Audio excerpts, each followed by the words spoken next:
प्रणाम जय जिनेन्द्र। प्रणाम जय जिनेन्द्र। Welcome to the 51st class of Namottaram Stotra. और ये क्लास में हम नमोत्तरम स्तोत्र को आगे देखेंगे। विल स्टार्ट विद मंगलाचरण।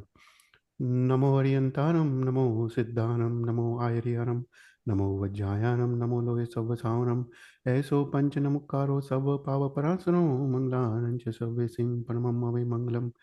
राग द्वेष विजेतारम, ज्ञातारम विश्ववस्तुना, शक्र पूज्य गिरामेशम, तीर्थेशम श्रुतिमानये, पन्नगे च सुरेन्द्रे च, कौशिके पाद संस्कृति, निर्विशेष मनस्काय श्री वीर स्वामिने नमः।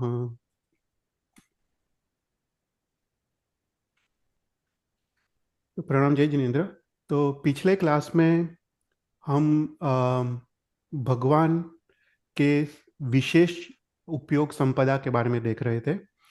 तो भगवान हमारे लिए अ, कौन से कारण से उपयोगी है, विशेष रूप से कौन से कारण से उपयोगी है, उसके बारे में हम देख रहे थे।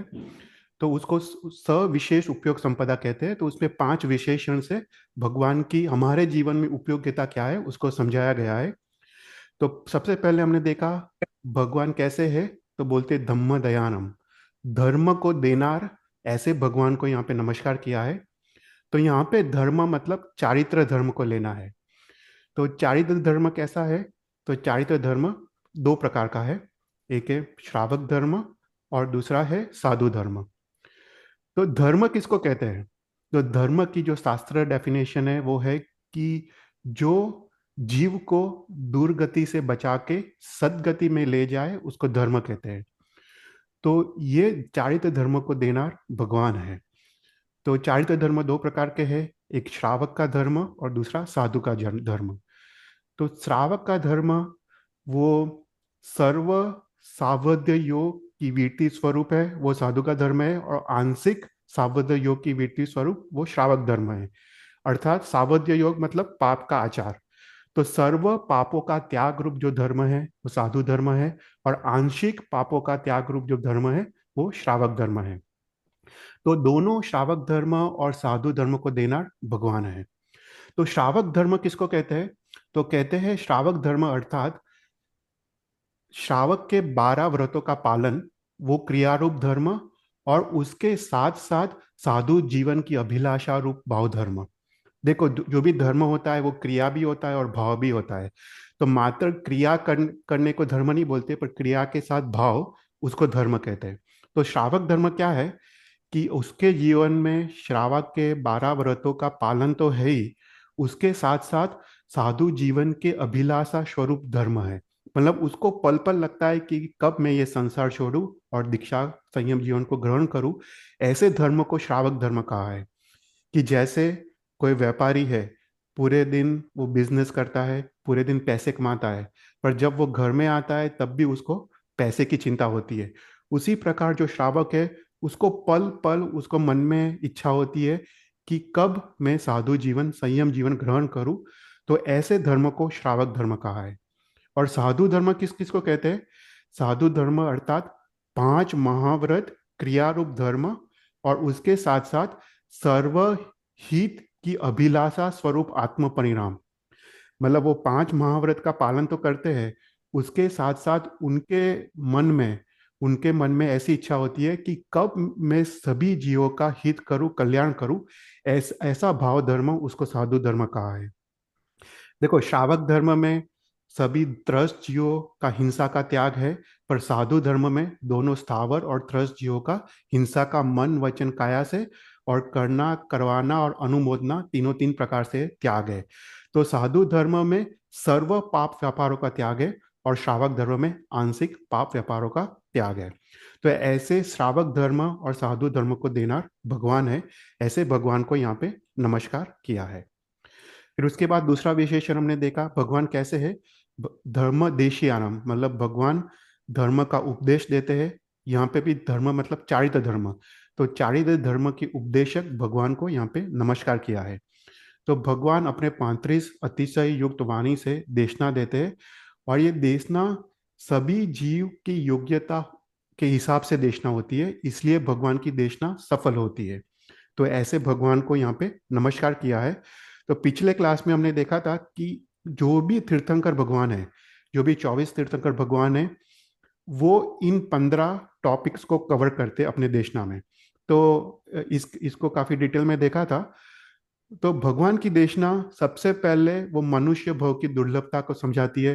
देखो, अगर हम देखें तो इस संसार में तिर्यंच अनंत है, देवलोक के देव असंख्य है, नरक के नारकी जीव भी असंख्य है, पर एकमात्र मनुष्य है जो संख्याता है। उससे पता चलता है कि मनुष्य भव कितना दुर्लभ है। तो सबसे पहले भगवान मनुष्य भव की दुर्लभता समझाते हैं।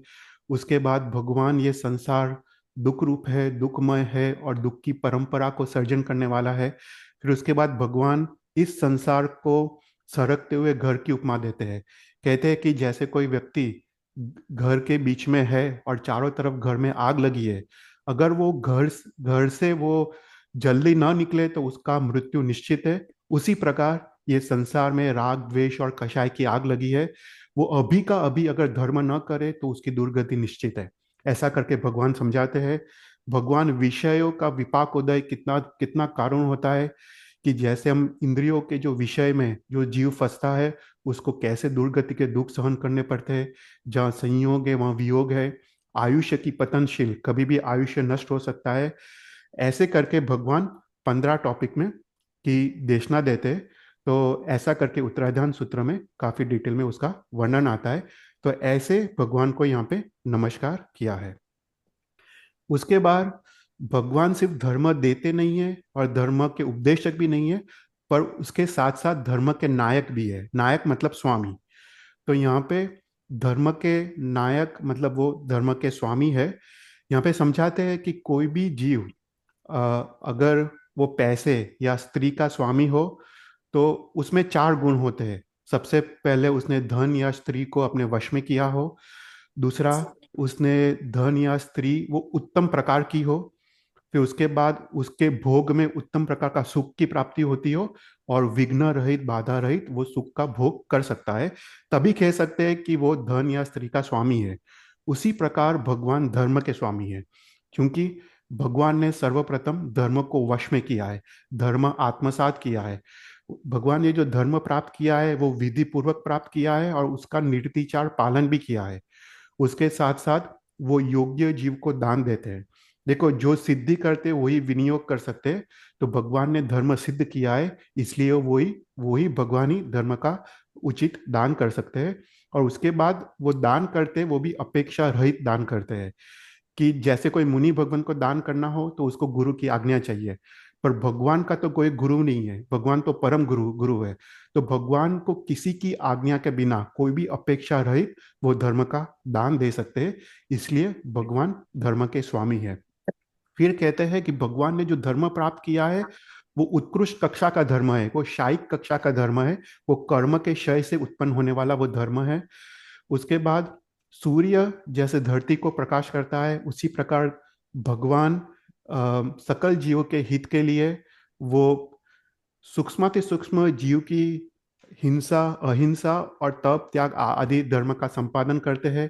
भगवान हीन जीवों के प्रति भी प्रवृत्ति करते हैं। देखो, हमने देखा मुनि श्रीवत्स स्वामी ने एक घोड़े को प्रतिबोध करने के लिए वो भरूच तक विहार किया। भगवान महावीर ने चंद्रकौशिक को प्रतिबोध करने के लिए जंगल में गए। तो वो हीन जीवों के लिए भी प्रवृत्ति करते हैं और उनकी तथा भव्यता, मोक्ष जाने की योग्यता पराकाष्ठा की है। उनको कोई भी निमित्त या आलम्बन की जरूरत नहीं है। वो स्वयं ही संबोधि, स्वयं ही ज्ञान को प्राप्त करते हैं।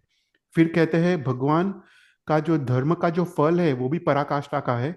उनके शरीर की सुंदरता, उनके शरीर की सुंदरता को देख के देव, देवी, तिर्यंच के जीव भी वो मोहित हो जाते हैं। देवता आंख प्रतिहार्य की रचना करते हैं। 34 अतिशय, वाणी के 35 गुण, जहाँ पे भी भगवान विहार करते हैं वहाँ पे अनुकूल वायु आता है। पक्षियाँ प्रदक्षिणा देते हैं। जो ट्रीज है, झाड़ है, वो भी नमन करते हैं, कांटे भी उल्टे हो जाते हैं। राइट। और जहाँ पे भी भगवान विहार करते हैं वहाँ पे 7 प्रकार की इति, 7 प्रकार का भयों का वहाँ पे नाश होता है। तो ऐसा भगवान का जो धर्म का फल है वो सर्व उत्कृष्ट है और भगवान का धर्म पे वर्चस्व है। तो कहते हैं कि देवता जो 8 प्रतिहर की रचना करते हैं वो मात्र भगवान के लिए, वो ये आठ प्रतिहारियों की रचना कर सकते हैं, क्योंकि भगवान ही आठ प्रतिहार्य के अधिकारी है। फिर उसके बाद कहते हैं कि भगवान ने जो तीर्थंकर नाम कर्म का जो जो उदय, विपाक उदय जब शुरू होता है, वो वो ऐसा विपाकोदय होता है कि वो निर्विघ्न रूप से, जब से केवल ज्ञान हुआ है और निर्वाण तक, ऐसे ही पुण्य उदय उनका कंटिन्यूअस चालू रहता है। उसमें कोई भी व्याघात या व्याधि लगती नहीं है। वो जो तीर्थंकर नाम कर्म है वो निकाचित है, वो निरुपक्रम है, मतलब उसमें कोई भी घात हा नहीं सकता है। और कहते हैं कि भगवान का जो पुण्य है, उससे अधिक पुण्य इस संसार में असंभव है। और भगवान का जो पुण्य है वो पाप के क्षय से प्रकट हुआ है। तो यहाँ पे कोई भी अंतराय कर्म है नहीं। तब जब कोई अंतराय कर्म नहीं है, तब कोई विघ्न भी आ नहीं सकता। तो ऐसे करके समझाया है कि ये चार कारण सर भगवान धर्म के स्वामी है और भगवान धर्म के नायक है। फिर उसके बाद फोर्थ विशेषण हमने देखा, भगवान कैसे है? भगवान चारित्र रूपी धर्म रथ के सारथी है। राइट। तो सारथी किसको कहते हैं? जो रथ का प्रवर्तन करे, पालन पालन करे और दमन करे, उसको सारथी कहते हैं। तो सबसे पहले भगवान चारित्र धर्म का प्रवर्तन करते हैं। स्वयं के जीवन में हमने देखा, अभय दयाराम, चक्कु दयाराम, मंगल दयाराम, शरण दयाराम, भूई दयाराम। राइट। खुद के जीवन में भगवान के अनुग्रह से ही धर्म की प्राप्ति होती है। पर इस अवसर्पिणी काल में भी भगवान ने ही धर्म का प्रारंभ किया है, धर्म की आदि की है। राइट। तो भगवान का जो धर्म है वो अनेकांत विधानमय है, उसमें सर्व दृष्टिकोण है, और उसमें से एक एक दृष्टिकोण एकांत रूप से पकड़ के अनेक अनेक मत मतांतर निकले हैं। तो धर्म का प्रवर्तन भगवान से हुआ है। भगवान धर्म का पालन भी करते हैं।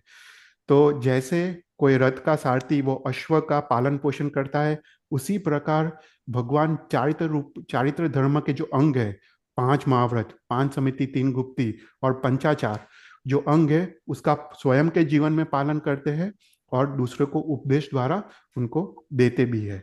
और कहते हैं कि भगवान चारित्र धर्म का दमन करते हैं।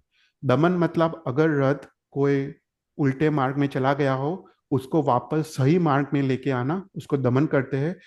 तो उसी प्रकार भगवान अपनी इंद्रिय जो आत्म स्वभाव से निकल के बाहिर भाव में जो जाती है, उसका दमन करके वापस आत्म भाव में वो स्थिर करते हैं, और उपदेश द्वारा अन्य जीवों में भी इंद्रियों का दमन करते हैं।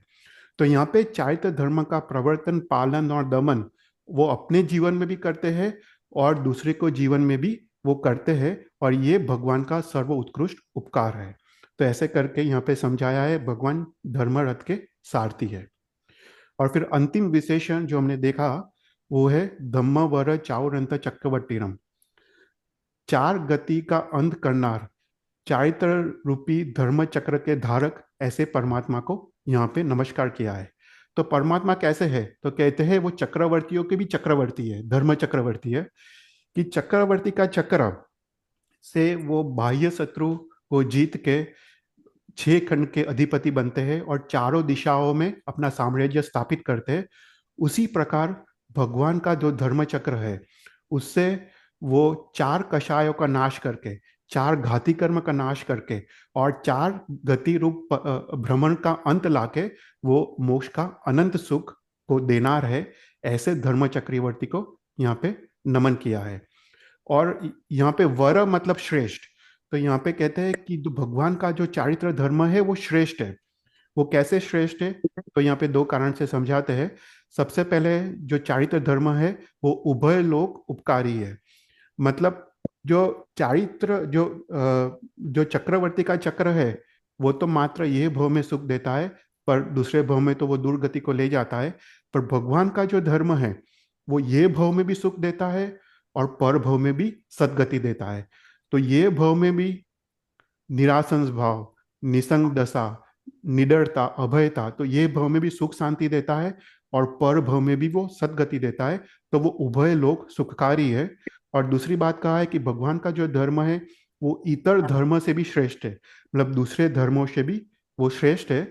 वो हमने लास्ट क्लास में देखा था कि भगवान का धर्म के कष्ट, छेद और ताप परीक्षा से वो पास होता है। एकमात्र जैन धर्म है वो तीनों तीन परीक्षा से पास होता है, इसलिए वो त्रिकोटि परिशुद्ध है। तो एक अकेला जैन धर्म है, वो वो सबसे सर्वश्रेष्ठ है। तो ऐसे भगवान को यहाँ पे नमस्कार किया है। तो ऐसे कर से करके हमने सिक्स्थ संपदा को देखा था। उसको विशेष उपयोग संपदा कहते हैं। उसके बाद हमने लास्ट क्लास में हम स्वरूप संपदा को देख रहे थे। उसमें हमने पहले एक विशेषण को लास्ट क्लास में देखा था। स्वरूप संपदा मतलब ऐसे भगवान का स्वरूप कैसा है, उसको स्वरूप संपदा कहते हैं। तो उसको दो विशेषणों से समझाया है।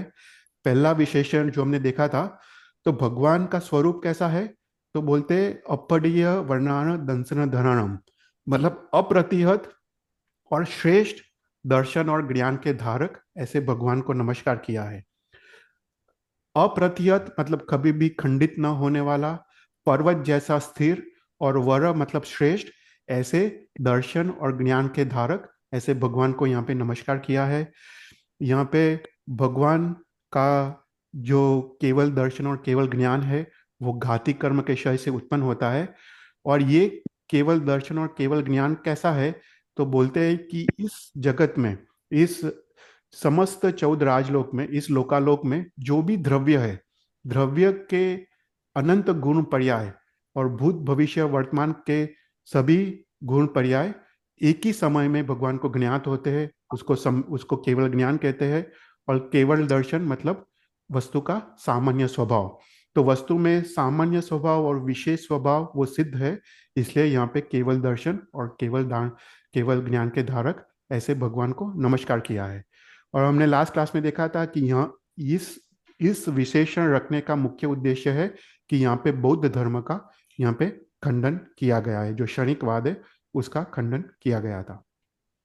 तो यहां तक हमने देखा था। अभी हम आगे देखते हैं।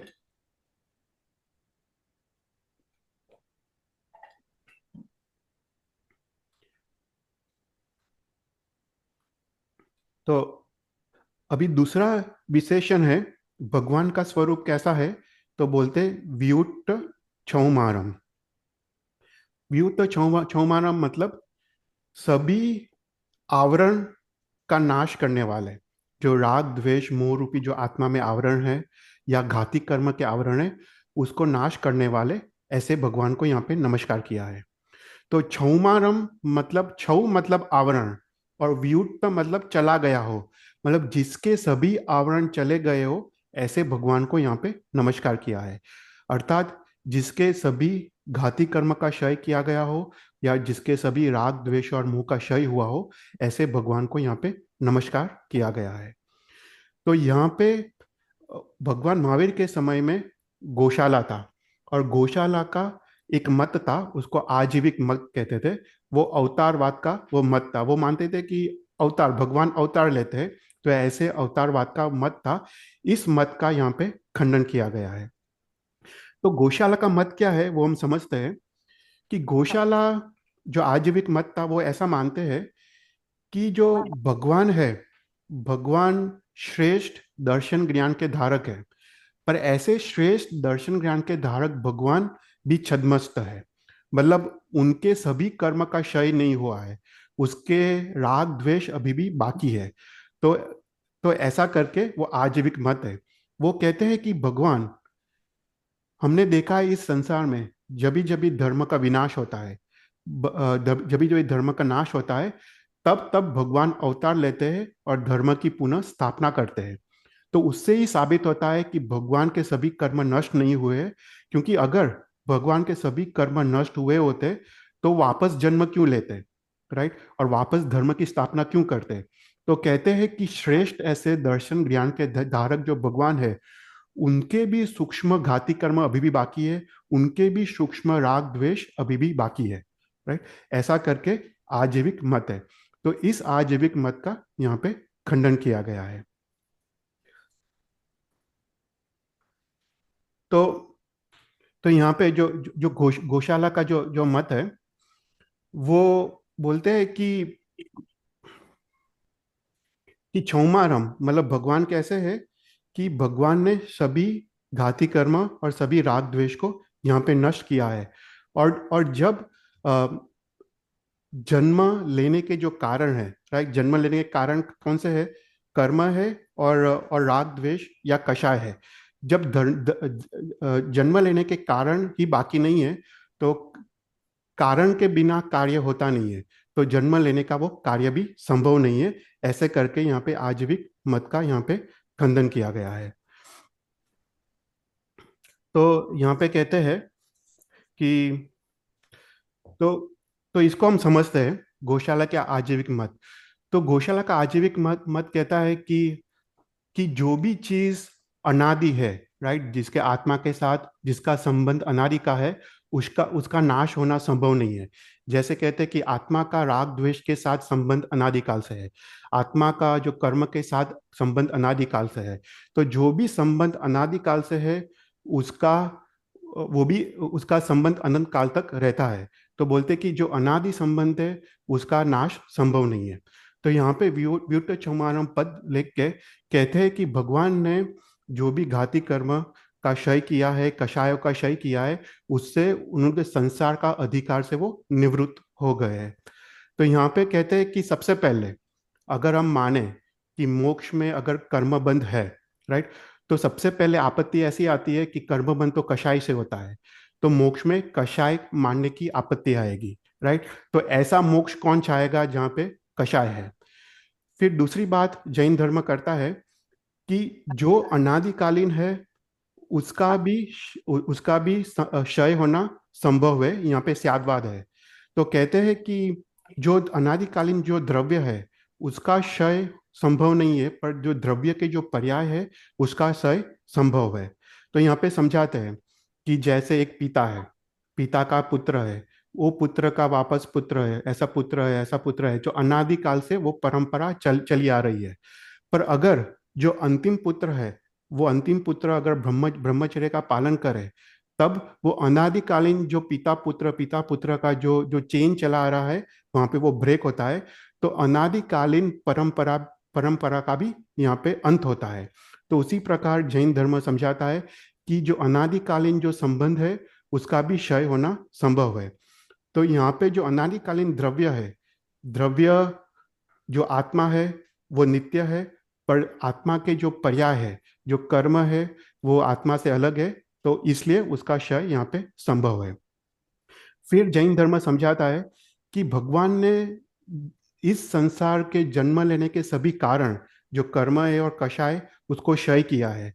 और कारण के बिना कार्य होता नहीं है, राइट। अगर हम माने कि भगवान कर्म कर्म के क्षय किया है और वापस वो जन्म लेते हैं, तो यहाँ पे कारण के बिना बिना कार्य होने की आपत्ति आएगी। और इस ब्रह्मांड में, इस जगत में कार्य कारण भाव की निश्चित व्यवस्था है, तो इसका भंग होगा।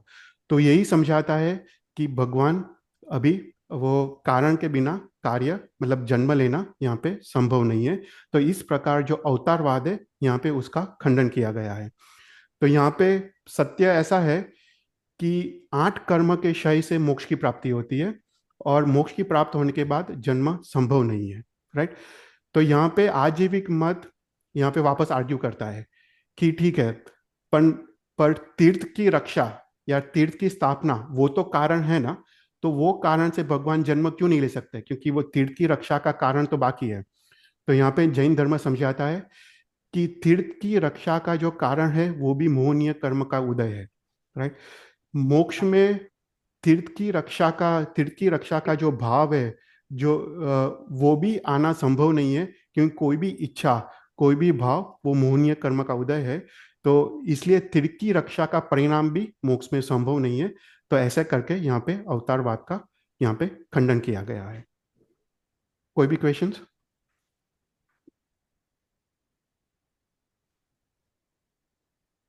तो ऐसे करके यहाँ पे सेवंथ भगवान की स्वरूप संपदा का वर्णन वर्णन किया है कि भगवान का स्वरूप कैसा है, कि अप्रतिहत श्रेष्ठ सम्यक दर्शन ज्ञान के धारक है, और जिसने सभी आवरण को क्षय किया है, ऐसे भगवान को यहाँ पे नमस्कार किया है। अभी एथ संपदा का नाम है निज सम फल संपदा। निज सम फल संपदा अर्थात भगवान ने जो फल स्वयं के जीवन में प्राप्त किया है, वो फल अपने भक्त को देते हैं, उसको कहते हैं निज सम फल संपदा। देखो, एकमात्र जैन धर्म में ऐसा धर्म है जिसमें भगवान अपने भक्त को भगवान बनाता है, राइट। यहाँ पे भक्तामर में एक गाथा आती है, नात्यत भूतम भुवन भूषण भूतनाथ भूतर गुणेर भुवि भवन्तम अभिष्टुवंत तुल्या भवन्ति भवतो ननु तेन किंवा बुद्ध्या श्रितम यह नात्म समम करोति। तो यहाँ पे मानतुंग सूरी भक्तामर में कहते हैं कि हे तीन भुवन के नाथ, ए आभूषण समान भगवान, जो भी आपकी गुणों की भावपूर्वक भक्ति करता है, आप उसको अपने जैसा बना देते हो। तुल्या भवंती भवतो ननु तेन किंवा, तो आप उसको अपना जैसा बनाते हो। तो यहाँ पे वही बात यहाँ पे की है नमोत्तरम स्तोत्र में, कि एकमात्र जैन धर्म ऐसा ऐसा धर्म है कि भगवान अपने भक्त को अपने जैसा परमात्मा बना देते, तो उसको कहते हैं नीच सम फल संपदा। तो उसमें चार विशेषणों द्वारा उसको समझाया गया है। तो सबसे पहले कहते हैं भगवान कैसे है, जीरानम जावयानम। तो ऐसे भगवान को यहाँ पे नमस्कार किया है। जीरानम मतलब जीतनार, और जावयानम मतलब जितारनार। तो जिसने जीता है और जितारनार है, ऐसे भगवान को यहाँ पे नमस्कार किया है। भगवान ने आंतर शत्रु को जीता है, राग द्वेष और मोह को जीता है, और उपदेश द्वारा जो भव्य जीव है, योग्य जीव है, उनको भी मार्गदर्शन देके उनको भी जितारनार है। तो ऐसे जीतनार और जितारनार भगवान को यहाँ पे नमस्कार किया है। तो यहाँ पे बौद्ध मत का यहाँ पे खंडन किया गया है। तो यहाँ पे हम थोड़ा डिटेल में देखते हैं कि एग्जैक्ट बौद्ध मत है क्या, राइट। इसको हम अच्छी तरह समझते हैं। तो जो बौद्ध मत है, वो वो एक क्षणिकवाद मत है। तो उसमें ना बौद्ध मत में चार शाखा है, देयर आर फोर ब्रांचेस। उसमें एक है वैभाषिक मत है, दूसरे का नाम है सौत्रांतिक मत, थर्ड मत है योगाचार मत, और फोर्थ मत है माध्यमिक मत। तो ऐसा करके बौद्ध के चार डिफरेंट ब्रांचेस है। जैसे अपने जैन में श्वेतांबर, स्थानकवासी, दिगंबर ऐसे ब्रांचेस है ना, ऐसे बौद्ध मत में ऐसे चार मुख्य ब्रांचेस है। अभी ये चारों जो ब्रांचेस है, उसमें एक चीज कॉमन है कि चारों ब्रांचेस सनिकवादी है। अर्थात वो ऐसा मानती है कि आत्मा और जो बाह्य वस्तु है, जो पदार्थ है, दोनों क्षणिक है। मतलब वो एक क्षण उत्पन्न होते हैं, दूसरे क्षण वो नाश होती है, थर्ड क्षण वो वापस उत्पन्न होती है, फोर्थ क्षण वो वापस नाश होती है। तो ऐसे क्षणिकवादी है। तो चारों चार बौद्ध मत वो क्षणिकवादी है। पर अभी इसमें क्या डिफरेंस है, तो पहला जो बौद्ध मत है वो है वैभाषिक मत। तो वैभाषिक मत ऐसा मानता है कि आत्मा है और दूसरा जो बाह्य पदार्थ है, दोनों सत है। सत मतलब विद्यमान है। तो आत्मा भी विद्यमान है, और बाह्य जो जगत है, जो हम देखते हैं बाह्य पदार्थ, वो भी विद्यमान है, वो भी सत है, राइट। तो आत्मा सत है, बाह्य जगत भी विद्यमान है। क्योंकि बाह्य जगत का तो हमको अनुभव है, हम मकान, रोटी, कपड़ा, ठंडी, गर्मी, राइट, सब कुछ हम अनुभव करते हैं। तो वही दिखाता है कि बाह्य जगत विद्यमान है। और आत्मा का हमको ज्ञान का अनुभव है, ज्ञान आत्मा का स्वभाव है, और ज्ञान का हमको स्वयं अनुभव है। तो वही दिखाता है कि आत्मा भी सत्य है, आत्मा भी विद्यमान है। तो ऐसा करके वैभाषिक मत कहता है, पर दोनों क्षणिक है, आत्मा भी क्षणिक है और बाह्य जगत भी क्षणिक है। तो ऐसा वैभाषिक मत है। फिर दूसरा जो मत है वो है सौत्रांतिक मत। सौत्रांतिक मत ऐसा कहता है कि आत्मा सत है, विद्यमान है, और बाह्य जगत भी सत है, विद्यमान है। पर जो बाह्य जगत है, उसका प्रत्यक्ष अनुभव नहीं कर सकता है आत्मा, उसका मात्र परोक्ष या अनुमान से अनुभव कर सकता है, राइट। तो वह उसका रीजन ऐसा है कि जब बाह्य जगत, बाह्य वस्तु जब इंद्रिय के संपर्क में आती है, राइट, तब ज्ञान तो दूसरे क्षण होता है। और जब ज्ञान वो दूसरे क्षण होता है, तब बाह्य वस्तु क्षणिक होने के कारण वो नाश हो गई होती है, राइट। फॉर एग्जाम्पल, कहते हैं कि जैसे हमने घड़ा को देखा, तो घड़ा आंख के सामने आया, राइट। तो घड़ा सत है क्योंकि वो आत्मा का ज्ञान का विषय बना, तो घड़ा एग्जिस्ट होता है, घड़ा सत है। पर जब इंद्रिया ने वो घड़ा को देखा, ज्ञान तो दूसरे क्षण होता है। तो जब दूसरे क्षण आत्मा को वो घड़े का ज्ञान हुआ, घड़ा वो क्षणिक होने के कारण वो घड़ा उस समय वो नाश हो गया।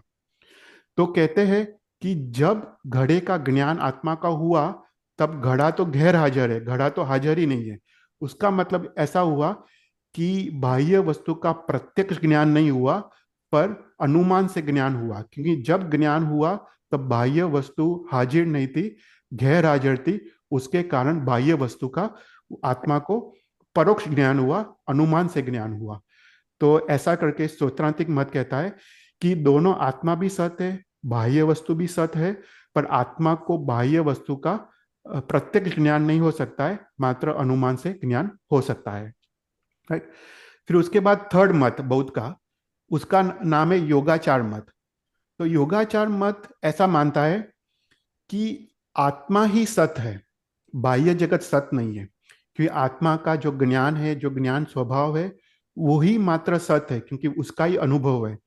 पर बाह्य जगत कंप्लीटली भ्रम है, एक स्वप्न मात्र ही है, वो कुछ भी एग्जिस्ट नहीं होता है। तो उसका रीजन ऐसा है, योगाचार मत ऐसा कहता है कि देखो, अपने आंखों के सामने, अपने इंद्रियों के सामने तो हजारों पदार्थ आते हैं कंटिन्यूअसली, पर अपना आत्मा का जहाँ पे उपयोग हो, वही उसको, उसका ज्ञान होता है। राइट। अपने जैसे आंखों के सामने तो हजार चीज आई, पर हमको जैसे एक घड़े को देखना हो, तो अपना उपयोग मात्र घड़े में होता है, बाकी सब कुछ में अपना उपयोग नहीं होता है, तो बाकी चीजों का ज्ञान होता नहीं है। तो वही दिखाता है कि बाह्य जगत भ्रम है। आत्मा को जो सोचना है, जो विचारना है, जो सत्य मानना है, वही, उसी का ही ज्ञान वो आत्मा करता है। वही प्रूव करता है कि बाह्य जगत तो विद्यमान ही नहीं है, मात्र भ्रम है। सिर्फ आत्मा का जो ज्ञान है, वो भी क्षणिक, आत्मा भी क्षणिक मानते हैं। तो जो आत्मा का जो क्षणिक ज्ञान स्वभाव है, वही सत्य, वही विद्यमान है। ऐसा करके यहाँ पे योगाचार मत कहते हैं। और जो बौद्ध का जो फोर्थ मत है, वो है माध्यमिक मत। तो माध्यमिक मत क्या कहता है? माध्यमिक मत एक और स्टेप आगे बढ़ता है, बोलता है कि बाह्य जगत भी असत है, विद्यमान नहीं है, और बाह्य जगत का जो ज्ञान है वो भी असत है। तो बोलते सब कुछ असत है, वो शून्यवादी है, मतलब सब कुछ शून्य है, सब कुछ क्षणिक है। तो बाह्य जगत भी एग्जिस्ट नहीं होता, और बाह्य जगत का जो ज्ञान होता है, क्योंकि बाह्य जगत ही असत है, तो उसका ज्ञान भी असत होगा। तो बाह्य जगत का जो ज्ञान है, जो वो भी असत है। तो मात्र जो सत है, वह आत्मा का निराकार निरंजन स्वरूप, वही सत है। जो आकार वाला जो ज्ञान है, जैसे घड़ा देखा, जो घड़े का आकार का जो ज्ञान होता है, वो असत है, क्योंकि घड़ा ही असत है। तो जो सत है वो मात्र आत्मा का निराकार ज्ञान, वही सत्य है, बाकी सब कुछ असत है। तो ऐसे करके बौद्ध के चार मत है। तो ये बौद्ध के चार मतों का खंडन ये पद से किया है, जिनारम जाव यारम करके ये पद से चार का खंडन किया है। इसको हम समझते हैं। तो सबसे पहले हम माध्यमिक मत को लेते हैं। राइट। तो माध्यमिक मत क्या कहता है कि बाह्य जगत भी असत है, उसका ज्ञान भी असत है, बाह्य जगत भ्रम मात्र है, सपना ही है। राइट। कुछ भी एग्जिस्ट नहीं होता, वो मात्र एक सपना जैसा है, भ्रम मात्र है। राइट। तो यहाँ पे जैन धर्म उसका खंडन करता है। तो जैन धर्म ऐसा कहता है कि अगर मान लो कि बाह्य जगत असत है, तो जैन धर्म कहता है कि उसका भ्रम होना भी असंभव है। राइट। तो फॉर एग्जाम्पल जैन धर्म समझाता है कि एक, फॉर एग्जाम्पल, किसी किसी ने डोरडा है, डोरडा का शेडो को देखा, परछाया को देखा, तो उसको सांप का भ्रम होता है कि ये सांप है, ऐसा ऐसा भ्रम होता है। पर वही दिखाता है कि सांप जैसा कोई चीज सत्य है, तभी वो सांप है ऐसा भ्रम होगा। राइट। बाकी तो ये सांप है ऐसा भ्रम भी नहीं होगा। तो वही प्रूव करता है कि सांप जैसी कोई चीज एग्जिस्ट है, तभी वो चीज का भ्रम होगा।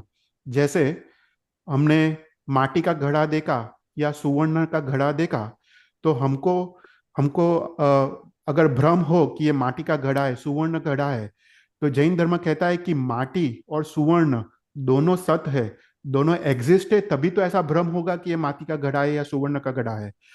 तो अगर बाह्य जगत ही कंप्लीटली असत है, तो उसका भ्रम, उसका भ्रांति होना भी संभव नहीं है। तो हमको भ्रम या भ्रांति होती है, वही दिखाता है कि बाह्य जगत सत्य है। तो ऐसा करके माध्यमिक मत का यहाँ पे खंडन किया गया है। फिर यहाँ पे कहते हैं कि असतवाद का खंडन किया है। तो कैसे? बोलते कि अगर बाह्य वस्तु जैसे असत है, कोई विद्यमान नहीं है, तो असली सोना, नकली सोना, असली चांदी, नकली चांदी, ऐसा कुछ डिवीजन ही नहीं रहेगा, क्योंकि सब कुछ असत है, कुछ कुछ भी विद्यमान नहीं है। राइट। पर संसार में तो ऐसा डिवीजन है कि ये सही सोना है, नकली सोना है, असली चांदी है। राइट। वही प्रूव करता है कि बाह्य जगत विद्यमान है, सत्य है। फिर कहते हैं कि हम जो डिविजन्स देखते हैं, जैसे गुरु शिष्य, वक्ता श्रोता, ये सब जो भेद जो हम इस संसार में देखते हैं, अगर बाह्य जगत असत हो तो ऐसा भेद भी संभव नहीं है। तो ये भेद हम जो संसार में दिखते देखते हैं, वही प्रूव करता है कि बाह्य जगत सत्य है। फिर थर्ड चीज कहते हैं कि जो माध्यमिक मत मानता है कि सब कुछ असत असत है। तो बोलते हैं कि अगर सब कुछ सर्व असत है, तो ये ये सिद्धांत, जो सर्व सर्व चीज असत है, वो सिद्धांत मात्र सत्य है। राइट। तो तो वही प्रूव करता है कि सब कुछ असत नहीं है, क्योंकि सब कुछ असत है ऐसा सिद्धांत जो ट्रू है, जो सत्य है, वही प्रूव करता है कि सब कुछ असत नहीं है। अगर ये सिद्धांत भी असत है तो कुछ भी मानने को लायक नहीं रहेगा। तो ऐसा करके यहाँ पे माध्यमिक मत का यहाँ पे खंडन किया गया है। फिर उसके उसके बाद योगाचार मत का खंडन किया है। तो योगाचार मत क्या मानता है कि बाह्य जगत तो असत है, पर जो बाह्य जगत का ज्ञान है वो ही सत्य है, मतलब आत्मा का जो स्वभाव है, जो ज्ञान है, वही सत्य है। बाकी बाह्य जगत असत है। तो यहाँ पे कहते हैं कि अगर बाह्य जगत असत है, तो जो बाह्य जगत, जो द्रव्य है बाह्य बाह्य जगत के, उसके जो विशेष विशेष जो क्रिया दिख रही है, वो कैसे दिखती है। फॉर एग्जाम्पल, कहते हैं कि तल में से ही तेल निकलता है, रेती में से तो तेल नहीं निकलता। वही प्रूव करता है कि बाह्य जगत सत है। राइट। फिर कहते हैं कि अगर किसी को पानी की प्यास लगी है, राइट, तो वो मात्र सोच ले कि मैंने पानी पी लिया, उससे तो उसकी प्यास बुझती नहीं है ना। वो मानते हैं मात्र ज्ञान सत्य है, बाह्य जगत असत है। तो अगर सिर्फ मान ले अपने ज्ञान में कि मैंने पानी पी लिया, पर उससे तो अपनी प्यास छुपती नहीं है, हमको फिजिकली पानी पीना पड़ता है, वही दिखाता है कि बाह्य जगत सत्य है। तो ऐसा करके यहाँ पे योगाचार मत का खंडन किया है। फिर श्रोत्रांतिक मत का खंडन किया है। श्रोत्रांतिक मत क्या मानता है कि बाह्य जगत सत्य है, आत्मा भी सत्य है, पर बाह्य जगत का प्रत्यक्ष अनुभव आत्मा नहीं कर सकता है। राइट। तो यहाँ पे जैन धर्म समझाता है कि बाह्य जगत सत्य है और उसका प्रत्यक्ष अनुभव भी आत्मा कर सकता है, क्योंकि हम प्रत्यक्ष देखते हैं कि जैसे कोई अग्नि है, हम उसका प्रत्यक्ष अनुभव करते हैं। हम वो अग्नि का जो गर्मी है उसका प्रत्यक्ष अनुभव करते हैं। वही दिखाता है कि बाह्य जगत का प्रत्यक्ष अनुभव है। राइट। फिर उसके बाद ज्ञान तो दो टाइप के हैं, एक प्रत्यक्ष ज्ञान है और एक अनुमान या परोक्ष ज्ञान है। जैसे हमने अग्नि देखा, वो प्रत्यक्ष अग्नि है, वो प्रत्यक्ष ज्ञान है। पर हमने धुमाड़ा देखा, तो हम अनुमान करते हैं कि वहां पे अग्नि होगा, इसलिए धुमाड़ा दिख रहा है, तो वो अनुमान ज्ञान है। तो प्रत्यक्ष ज्ञान भी है, अनुमान ज्ञान भी है। अगर सिर्फ अनुमान ज्ञान है तो ऐसा कोई डिविजन्स दिखाई नहीं देता कि ये ज्ञान प्रत्यक्ष है, ये ज्ञान अनुमान है। तो वही दिखाता है कि बाह्य जगत सत्य है, उसका अनुभव भी सत्य है और प्रत्यक्ष है। तो ऐसा करके स्तोत्रांतिक मत का खंडन किया है। और उसके बाद क्षणिकवाद का खंडन किया है। राइट। हमने लास्ट टाइम हमने थोड़ा ये देखा था, पर ये बौद्ध के जो चारों चार मत है वो क्षणिकवादी मत है। तो वो मानते हैं कि आत्मा भी क्षण क्षण नाश होता है, बाह्य जगत भी क्षण क्षण नाश होता है और वापस क्षण उत्पन्न होता है। तो सबसे पहले जैन धर्म समझाते हैं कि ये चीज सही नहीं है। तो बोलते हैं कि अगर आत्मा, राइट, एक क्षण है, दूसरे क्षण वो नाश हो रहा है, तो आत्मा के साथ उसके कर्म भी नाश हो रहे हैं, उसके साथ उसके जो संस्कार है वो भी आत्मा के साथ नाश हो रहे हैं। जब आत्मा अपने संस्कारों और कर्म के साथ नाश होते हैं, जब और दूसरे क्षण जब आत्मा उत्पन्न होता है, तब ये संस्कार और कर्म कौन से आत्मा में उत्पन्न होंगे, उसका आधार क्या है। देखो सब कुछ नाश हो रहा है, जो तो आत्मा के कर्म भी नाश हो रहे हैं और संस्कार भी नाश हो रहे हैं। तो वही कर्म और वही संस्कार वही आत्मा पे वापस क्यों लगेंगे, ऐसा आधार कौन डिसाइड करेगा। तो उसका मतलब तो ऐसा होगा कि कर्म कोई कर रहा है और भोगता कोई और है। तो इसलिए वही दिखाता है कि ये क्षणिकवादी नहीं है। देखो जैन धर्म क्या मानता है, द्रव्य स्थिर है, पर्याय क्षणिक है। यहाँ पे बौद्ध मत क्या मानता है कि द्रव्य ही क्षणिक है। देखो यहाँ पे जैन और बौद्ध धर्म में डिफरेंस यहाँ पे आता है। हम क्या मानते हैं कि द्रव्य से चीज स्थिर है, राइट। आत्मा है वो द्रव्य से स्थिर है, वो नित्य है, कभी भी आत्मा का नाश नहीं होता है। पर आत्मा के जो पर्याय है, जो अवस्था है, जो कर्म है, कभी मनुष्य बनता है, तिर्यंच बनता है, देव नारकी बनता है, उसका नाश होता है ना। उसके पर्याय का, उसके कर्म का, उसके जो संस्कार है, राग द्वेष, वो सब का नाश होता है, पर आत्मा का नाश नहीं होता है। तो कोई भी चीज द्रव्य से स्थिर है, पर्याय से क्षणिक है। पर बौद्ध धर्म क्या मानता है, कोई भी चीज द्रव्य से ही क्षणिक है। तो यहाँ पे उस प्रकार से बौद्ध मत का यहाँ पे संपूर्ण रूप से खंडन किया गया है। तो भगवान कैसे है, जीनारम जावयानम, राइट। तो भगवान जीतनार है और दूसरे को देशना द्वारा दूसरे को जितानार है। तो भगवान ने क्या जीता है, इसको हम समझते हैं। भगवान जीतनार है तो भगवान ने सबसे पहले राग द्वेष को जीता है, भगवान ने मोह को जीता है, भगवान ने घाती कर्म सभी कर्मों को जीता है, भगवान ने इंद्रियों को जीता है, भगवान ने कषाय को जीता है, भगवान ने नो कषाय को जीता है, भगवान ने परिसह को जीता है, भगवान ने उपसर्गों को जीता है, राइट। तो ये भगवान ने कैसे जीता है, तो सबसे पहले समझाते हैं कि राग ले लो। भगवान ने राग को कैसे जीता है, तो वैराग्य की साधना, तप और त्याग की साधना, निरासंस भाव की साधना और असंग दशा की साधना से भगवान ने राग को जीता है। द्वेष को कैसे जीता है, तो उपशम भाव समता भाव से भगवान ने द्वेष को जीता है। अगर कषाय ले लो, क्रोध के सामने भगवान ने क्षमा को धारण किया, राइट। मान के सामने भगवान ने नम्रता को धारण किया, माया के सामने भगवान ने सरलता को धारण किया और लोभ के सामने भगवान ने निष्प्रुहता को धारण किया। अगर नो कषाय को ले लो, हास्य के सामने भगवान ने गंभीरता को धारण किया, काम के सामने भगवान ने ब्रह्मचर्य का पालन किया, राइट। शोक के सामने भगवान ने उदासीन दशा का धारण किया और हास्य के सामने भगवान ने गंभीरता को धारण किया। ऐसे करके भगवान ने नो कषाय को जीता है। उसके बाद भगवान ने इंद्रियों को कैसे जीता है, तो इंद्रियों को जीतने के लिए पांच समिति तीन गुप्ती का आचरण, बाह्य और अभ्यंतर तप का पालन और घोर अभिग्रह में पुरुषार्थ किया है। ऐसे करके भगवान ने इंद्रियों को जीता है। फिर भगवान ने परिसह को कैसे जीता है, ठंडी गर्मी सुधा तृषा आदि वेदनाओं को भगवान ने जीता है। तो भगवान ने आत्म जागृति पूर्वक तत्व चिंतन करके परिसर को जीता है। देखो भगवान को भी प्यास लगती है, भगवान को भी भूख लगती है, पर जब भगवान महावीर को आचरण सूत्र में आता है कि जब प्यास लगती थी, भूख लगता था, भगवान क्या करते थे, एक दिन का उपवास करते थे, 2 दिन का उपवास, 1 मास का, 2 मास का, 4 मास का, 6 मास का उपवास करते थे। ऐसे करके भगवान ने परिसव को जीता है। भगवान अनार्य देश में जाते थे, वहां पे लोग पत्थर मारते थे, भगवान को लकड़ियों से मारते थे, भगवान उसको समतापूर्वक सहन करते थे। भगवान को लोग तिरस्कार करते थे, अपमान करते थे, उसका वो भगवान स्वागत करते थे। ऐसे करके भगवान ने परिसव को जीता है। भगवान ने उपसर्गों को कैसे जीता है, तो बोलते हैं सहन शक्ति से। भगवान उपसर्गों के सामने क्षमा धारण करते थे, अपने आत्म ध्यान में आत्मचिंतन में वो चले जाते थे और भगवान ने अपने सहन शक्ति से अपने भगवान ने उपसर्गों को जीता है। और भगवान ने अंतिम कर्मों को जीता है।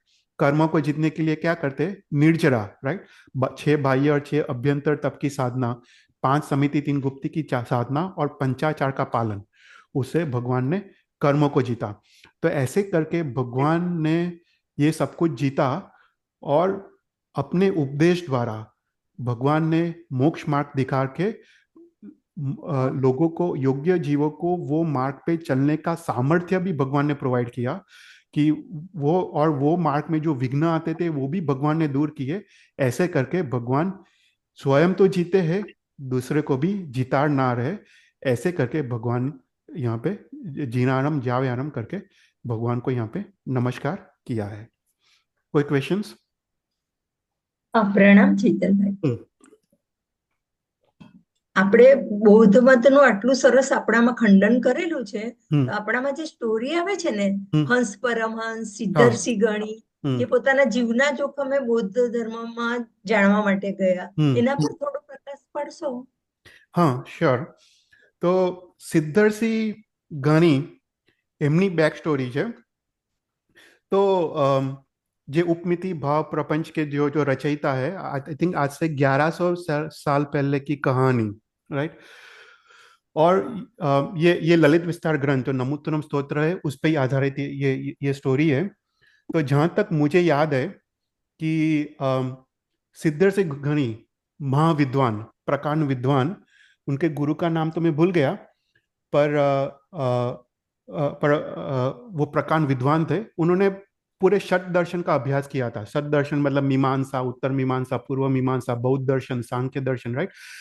सबको छह छह दर्शन का अभ्यास किया. तो उनमें एक ऐसा कॉन्फिडेंस आ गया. वो अपने गुरु को आज्ञा पूछते हैं कि मेरे को अभी मेरे को एक बौद्ध मठ में मेरे को जाना है, और उनका मेरे को वहां जाके उनका अभ्यास भी करना है और उनका खंडन भी करना है. तो मुझे आज्ञा दो. तो यहाँ पे गुरु ने देखा कि ये टाइम बराबर नहीं है, तो गुरु ने वो आज्ञा दी नहीं. पर फिर भी सिद्धर्षि गणी गुरु की आज्ञा के बिना वो बौद्ध मठ में वो जाते हैं. वो काफी साल वहां पे रहते हैं, काफी सालों का वो अभ्यास करते हैं. पर उनका मगज में पता है कि उनको ये बौद्ध मत का उनको खंडन करना है, राइट. पर वो जैसे जैसे जैसे वो अभ्यास करते जाते हैं, उनको लगता है कि ये बौद्ध मत ही सही है, राइट. उनको उनको देखो, पीपल चेंज, राइट. तो उनको ऐसा लगता है कि ये बौद्ध मत है वही सही है. तो पर उनका एक नियम था जीवन में कि ऐसे ही वो जैन धर्म को छोड़ के बौद्ध मत को अपनाएंगे नहीं. वो अपने गुरु के पास वापस जाने का उनको नियम था. तो वापस वो अपने गुरु के पास जाते हैं. वो बोलते हैं कि हे गुरु भगवंत, मैं बौद्ध धर्म में काफी अभ्यास किया, मुझे लगता है कि बौद्ध धर्म सही है, मुझे बौद्ध धर्म अंगीकार करना है. तो गुरु ने यहाँ पे जो बौद्ध धर्म जो जो उनका जो था, यहाँ पे वो खंडन करते और उनको वापस जैन धर्म में स्थिर करते. फिर वापस वो जैन धर्म में स्थिर होते, वापस वो बौद्ध मत में वापस जाते, क्योंकि उनको वहां पे भी नियम था कि वो जो बौद्ध के गुरु है उनके पास जाके जैन धर्म के मत को करने का, बोलने का कि जैन धर्म क्या कहता है, राइट. तो उनको दोनों जगह पे वो अपने गुरु का रिस्पेक्ट करते थे, बौद्ध के गुरु और जैन के गुरु. तो वापस वे बौद्ध के गुरु के पास जाते हैं और जैन धर्म का जो खंडन है, जो मत है, वहां पे वो कहते हैं. तो वहां पे वो बौद्ध के गुरु यहाँ पे जैन धर्म का खंडन करते हैं. देखो, हमने तो ये बौद्ध मत को काफी सिंपल तरीके से हमने यहाँ पे खंडन किया, पर वहां पे तो कितना डीप होगा, राइट. मतलब ये तो सालों का खंडन चलता है, राइट. मतलब कितना कितना डीप होगा. तो यहाँ पे बौद्ध गुरु वापस जैन धर्म का खंडन करते हैं, वापस वो जैन गुरु के पास जाते हैं, यहाँ पे जैन गुरु बौद्ध मत का खंडन करते हैं. तो शास्त्र कहता है एटलीस्ट 21 टाइम्स ऐसा होता है. बरोबर. कितनी बार? 21 टाइम्स. यस. बौद्ध जाके बौद्ध गुरु, देखो बौद्ध भी कितने ज्ञानी है, वो जैन धर्म का खंडन करते हैं, राइट. मतलब वो लोग भी, मतलब दे आर, मतलब pretty intelligent, right, smart people. ऐसा नहीं है कि हमने ये चार मत का यहाँ पे खंडन कर दिया और हो गया, राइट. उनके पास भी काउंटर आर्ग्यूमेंट्स होते हैं. तो ऐसा करके 21 बार ऐसा खंडन चलता है, back and fourth, back and fourth. फिर उसके बाद अंतिम समय उनको बौद्ध धर्म पे पूर्ण श्रद्धा थी. वो अपने गुरु को सिर्फ इतना ही बोलने को लिए जाते थे कि मुझे अभी कोई खंडन करना नहीं है, मैं बौद्ध धर्म के पास जाता हूँ, वो धर्म अंगीकार करता हूँ. इतना ही बोलने के लिए वो लास्ट टाइम आए. तो उनके गुरु ने, उनको पता चला कि अभी वो लास्ट टाइम के लिए आने वाले हैं. तो उनके गुरु ने क्या किया, ये जो ललित विस्तार ग्रंथ है जो हरिभद्र सूरी महाराज साहब ने रचा है, उनसे 200 साल पहले की बात है. हरिभद्र सूरी महाराज 1350 साल हुए, और ये सिद्धर्षि गणी 1100 साल. तो 200-250 साल पहले ये ललित विस्तार ग्रंथ की रचना हुई थी. तो ये ललित विस्तार ग्रंथ मतलब नमोत्तरम स्तोत्र, ये जो आज कर रहे हैं, वो नमोत्तरम स्तोत्र पे पूरा ग्रंथ की रचना की है, वो है ललित विस्तार ग्रंथ, हरिभद्र सूरी महाराज साहब ने. तो गुरु महाराज ने सोचा कि अभी इसको समझाने का कोई मतलब नहीं है, मैं अभी समझाऊंगा फिर भी वो मानेगा नहीं, वो बौद्ध धर्म में स्थिर होने वाला है. तो उन्होंने क्या किया, अपने टेबल पे ललित विस्तार ग्रंथ को रखा और वो खुद बाहर चले गए, राइट. और जब अंतिम समय वो गुरु भगवान के पास आते हैं, वहां पे आते हैं, वो वेट करते हैं, गुरु भगवान तो है नहीं। उन्होंने अपने टेबल पे ये ललित विस्तार ग्रंथ को देखा, उन्होंने ये ग्रंथ लिया हाथ में, ग्रंथ को पढ़ा। जब ग्रंथ को पढ़ा, वो खुशी से नाच उठे। उनको पता चला कि जैन धर्म जैसा कोई धर्म नहीं है, राइट। और और फिर वो जैन धर्म में स्थिर हुए। और मतलब ऐसा अद्भुत है नमोत्तरम स्तोत्र है, देखो, एक नमोत्तरम स्तोत्र से सिद्धर्षि गणि जैन धर्म में स्थिर हुए। वो हर्ष और आनंद के साथ ये ललित विस्तार ग्रंथ लेके वो नाच रहे हैं। कितना अद्भुत ग्रंथ है कि मेरे को कैसा, कैसे बौद्ध धर्म पे श्रद्धा आई, राइट। तो ऐसा करके वो नाच उठते हैं, और उसके बाद तो एक प्रकांड विद्वान बनते हैं, और उपमिति भाव प्रपंच कथा जैसे महान शास्त्रों की वो रचना करते हैं फिर तो ऐसे करके वो इस स्तोत्र द्वारा वो जैन धर्म में स्थिर होते हैं। आई थिंक मेरे को जब तक याद है इतना है। अम, और या उसमें कुछ मैं भूलता हूँ तो बोलो इंदिरा मैन। ऐसा नहीं, मैं ના ના बोल रही, આવું જ છે, આ પ્રમાણે જ છે, બરોબર છે आपकी बात एकदम। सही है, पर मैं इसके लिए पूछा कि अपन चार बात से ही पता चल जाता है कि बौद्ध धर्म ऐसा है, हम्म, चार हाँ बातों से। तो हाँ। उनमें तो कितना ज्ञान था, तो उनको तो पता हो ही जाना था, ऐसा 21 बार तक उसको क्यों जाना पड़ा, ये सोच रही नहीं थी नहीं, मैं। मतलब वही है ना कि हमको जो ज्ञान है बहुत बहुत लिमिटेड है अभी, हाँ। राइट। अभी अभी तो हमने बहुत सिंपल, पर अभी भी जैसे सिद्धसेन दिवाकर सूरी की सन्मति तर्क प्रकरण है, अगर तुम वो वांचो तो उसमें हाँ। तो कितना डिटेल में ये बौद्ध धर्म के बारे में लिखा है और उसका खंडन लिखा है, राइट। हमने तो सिर्फ ये 4 पैराग्राफ थ्रू हमने बहुत सिंपल रूप से जाना कि कैसे हाँ। खंडन होता हाँ। है। पर देखो, हाँ। उनका भी काउंटर आर्ग्यूमेंट्स होता है। हमने खंडन किया, वो लोग काउंटर काउंटर खंडन करते हैं ना, तो उसका भी फिर हम्म। खंडन आता है, फिर उसका भी खंडन आता है।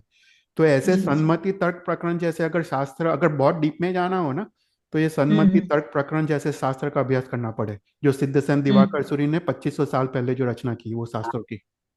तो हम्म। या मतलब हमने तो सिंपल तरीके से इसका खंडन किया, पर ऐसा है नहीं, राइट। मतलब हमने तो सिर्फ फाइनल देखा कि ठीक है, ऐसा है और ऐसा खंडन है। पर काफी डीप में है ये सब चीजें।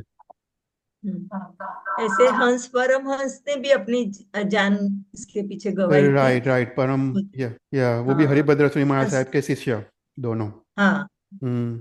या इसीलिए बौद्ध धर्म को समझने के पीछे कितना अपने विद्वान लोगों ने जान गंवाई जान है, जान इसका जान मतलब लिए। कि वो भी एक अपने में बहुत बड़ा है ऐसा। हाँ हाँ, वो तो है ना। या डेफिनेटली, मतलब उस समय तो ऐसा वातावरण था ना कि अगर कोई भी डिफीट हो तो उसको वो क्षेत्र या राज्य छोड़ के जाना पड़ता था। तो इसलिए हम्म। बौद्ध धर्म इंडिया से चला गया ना, क्योंकि वी वेर एबल हाँ। To defeat. मतलब हमने हाँ। हमने सभी, मतलब सिद्धसेन दिवाकर सूरी ने भी डिफीट किया। फिर ऐसे करके आगे जाके we we continuously defeated Buddhist. Haribhadra महाराज हम्म। साहब ने खुद खुद जाके डिफीट किया ना सबको। हाँ। तो हाँ। ऐसे करके तो इसलिए बौद्ध धर्म फिर इंडिया से चला जाके वो चाइना की तरफ चला गया ना उस समय। हाँ। हाँ बराबर। क्योंकि उनको ऐसा ऐसा नियम था कि जो भी हारे उनको वो क्षेत्र छोड़ना था। तो बराबर। इसलिए फिर बौद्ध धर्म इंडिया में रहा नहीं। वो लोग सब, उनके मुनि भगवान सब लोग चाइना की तरफ चले गए फिर। ओके। जी जी। फिर उसके बाद दूसरा है तिरानम तार्यारम, राइट। तिरानम तार्यारम मतलब जो भगवान, राइट, खुद संसार रूपी समुद्र से तर गए हैं, और जो तारनार है, ऐसे भगवान को यहाँ पे नमस्कार किया है। तो तारे जय तीर्थ, राइट, भगवान ने सम्यक दर्शन ज्ञान चारित्र रूपी जहाज से संसार रूपी समुद्र को तारा है। और भगवान ने अपने प्रभावशाली प्रवचन देके तीर्थ की स्थापना करके अन्य जीवों को भी तारा है। देखो, भगवान ने जब केवल ज्ञान प्राप्त किया तब उनका मोक्ष मोक्ष तो निश्चित था। पर भगवान की ये परम कृपा है, जो भगवान ने जीवों के हित के लिए, मात्र करुणा से जीवों के हित के लिए धर्म तीर्थ की स्थापना की, राइट। और इस धर्म तीर्थ को, इस मोक्ष मार्ग को पकड़ के असंख्य पाठ परंपरा तक अनंत अनंत जीव मोक्ष में गए। तो ऐसी अद्भुत करुणा, इसकी ऐसी अद्भुत कृपा भगवान ने की है। तो ऐसे भगवान को यहाँ पे नमस्कार किया है। तो यहाँ पे अनंत नाम के वादी का मत का यहाँ पे खंडन किया गया है। तो अनंत नाम के वादी का मत क्या कहता है? तो अनंत नाम के वादी का मत ऐसा कहता है कि संसार में सब कुछ परिवर्तनशील है, राइट? सब कुछ चेंज होता रहता है, सब कुछ परिवर्तनशील है। जैसे एक जीव है, वो मनुष्य भव लेता है, तिर्यंश भव लेता है, नरक में जाता है, देव में जाता है। तो ऐसे कंटिन्यूस परिवर्तनशील है। और ये जो परिवर्तन होता है वो मात्र काल के प्रभाव और महिमा से होता है। वो ऐसा मानता है कि मात्र काल के प्रभाव और महिमा से ये परिवर्तन होता है। तो बोलते हैं कि जो भी द्रव्य है, द्रव्य के जो पर्याय है, मतलब जो भी अवस्था है, वो काल में वो नियत है। अर्थात जैसे जैसे काल आगे बढ़ता है, ऐसे ऐसे वो अवस्था खुलते जाती है और अवस्था पर्याय प्रकट होते होते जाता है। तो बोलते कि एकमात्र काल का महिमा है जिसके कारण ये संसार में परिवर्तन होते रहता है। तो यहाँ पे समझाते हैं कि जैसे कुंभार है, कुंभार ने घड़ा बनाया, और जो तूफानी बच्चे हैं वो उसने घड़े को तोड़ा। तो कुंभार मानता है कि मैंने घड़ा बनाया, उसको अभिमान आता है। और बच्चे मानते हैं कि मैंने घड़े तोड़े, उनको भ्रम होता है। पर बोलते हैं कि ये कुंभार ने घड़ा बनाया और बच्चों ने घड़ा तोड़ा, वो तो काल के प्रभाव से हुआ। वो होना ही था, क्योंकि काल में ये पर्याय नियत था, निश्चित था, इसलिए हुआ। फिर वो आगे जाके समझाता है कि देखो, इस संसार में कोई बीज वृक्ष बनता है, वो काल के प्रभाव से बनता है। कोई भी गर्भ परिपक्व होता है, वो काल के प्रभाव से होता है। ऋतुएं आती है, right? Summer, winter, autumn, spring, वो क्यों आती है? काल के प्रभाव से आती है। संसार में जो सुख दुख आता है वो भी काल से आता है। सुखम सुखम काल, सुखम काल, राइट? दुखम काल। तो बोलते हैं कि अगर काल अनुकूल हो तो जीव को सुख मिलता है, काल प्रतिकूल हो तो जीव को दुख मिलता है। तो बोलते हैं इस संसार में सब कुछ काल के महिमा और काल के प्रभाव से ही होता है। तो उसी प्रकार आगे जाके बोलते हैं कि जीव मनुष्य बनता है, तिर्यंच बनता है, फिर वो मोक्ष में जाता है। पर बोलते हैं कि मोक्ष में जाके वो वापस वो संसार में आता है, वो काल के प्रभाव से होता है। तो बोलते हैं काल के प्रभाव से जीव संसार से मोक्ष में जाता है, पर वापस वो मोक्ष में संसार से आता है, संसार में आता है। और वो भी वो सब कुछ काल के प्रभाव से होता है। तो ऐसा करके यहाँ पे अनंत नाम के वादी का मत है। तो यहाँ पे जैन धर्म ये शब्द तीनानम तायानम शब्द से ये मत का खंडन करते हैं। तो इसको हम समझते हैं कि कैसे खंडन किया है। तो भगवान तीनानम तायानम, मतलब भगवान इस संसार रूपी समुद्र से तैर गए हैं। भगवान ने सम्यक दर्शन ज्ञान रूपी की ऐसी पराकाष्ठा की साधना की है कि जन्म लेने का जो कारणभूत जो है, जन्म लेने का कारण क्या है? कर्म है और कषाय है। उसको नाश करके वितरागता, अनंत ज्ञान दर्शन चारित्र को प्राप्त किया है। मतलब अभी जन्म लेने के कोई कारण ही बाकी नहीं है, तो जन्म लेने का कार्य कैसे संभव है? तो ऐसा करके यहाँ पे इस अनंत नाम के वादी का मत को खंडन किया है। तो यहाँ पे आगे समझाते हैं कि अभी अनंत नाम के वादी का मत कहते हैं कि ऐसा क्यों? कारण तो है ना, काल वही कारण है, राइट? हम बोलते हैं कि कोई कारण बाकी नहीं है जन्म लेने का, पर अनंत नाम के वादी का मत कहते हैं कि ऐसा तो नहीं है, काल वो खुद ही कारण है, काल से वो वापस वो जन्म लेते हैं। तो यहाँ पे जैन दर्शन समझाता है कि इस संसार में जो भी घटना होती है, राइट, वो 5 कारण से होती है। वस्तु का स्वभाव, कर्म, नियति, पुरुषार्थ और काल। कोई भी घटना होती है, ये 5 कारण सर होती है। ये 5 कारण के कॉम्बिनेशन से कोई भी घटना होती है। उसमें से 5 कारण में से एक कारण प्रधान होता है, बाकी 4 कारण गौण होते हैं। तो जैसे फॉर एग्जाम्पल, माटी का हम घड़ा बना पाते, रेती का घड़ा नहीं बना पाते। तो उसमें मुख्य कारण क्या है? माटी का स्वभाव है, माटी और रेती का स्वभाव है, राइट? फॉर फॉर एग्जाम्पल, पानी अग्नि को बुझाता है, उसमें पानी की जो शीतलता वो स्वभाव है। तो यहाँ पे स्वभाव वो मुख्य कारण है, राइट, जिससे वो कार्य होता है। उसी प्रकार दूसरा है कर्म। अगर कोई तिर्यंच बनता है, मनुष्य बनता है, देव जाता है, राइट, नरक में जाता है, उसमें मुख्य कारण क्या है? कर्म है, काल नहीं है, राइट? अपने कर्म के हिसाब से वो ये 4 गति में जाता है, राइट? तो उसमें मुख्य कारण कर्म है, बाकी चारों 4 कारण गौण है। फिर उसके बाद पुरुषार्थ, किसी जीव को मोक्ष में जाना है तो उसमें प्रधान कारण पुरुषार्थ है। कोई अपने उपादान से ही, अपने पुरुषार्थ से ही मोक्ष संभव है, राइट। तो मोक्ष जाने में मुख्य कारण पुरुषार्थ है, राइट। फिर उसके बाद नियति, जैसे हमने देखा कि एक जीव अव्यवहार राशि से व्यवहार राशि में आता है, उसका मुख्य कारण क्या है? नियति है, राइट। कौन सा जीव, एक जीव जब मोक्ष में जाता है, इस अनंत निगोद में से अनंत जीव है, उसमें कौन सा जीव बाहर आएगा, वो कौन डिसाइड करेगा? नियति। तो उसमें मुख्य कारण नियति है। और उसके बाद काल, राइट, जो ऋतु आती है उसमें मुख्य कारण काल है। तो बोलते हैं कि ऐसे संसार में जो भी घटना बनती है उसमें ये 5 कारण सर ये घटना बनती है, और हर एक घटना में एक मुख्य कारण होता है, बाकी 4 गौण कारण होता है। तो ऐसे करके यहाँ पे समझाया है कि जो भी घटना बनती है वो काल अकेले से नहीं बनती, ये 5 कारण के कॉम्बिनेशन से ये घटना बनती है। तो इस प्रकार यहाँ पे अनंत नाम के वादी का मत का खंडन किया है। कोई क्वेश्चंस?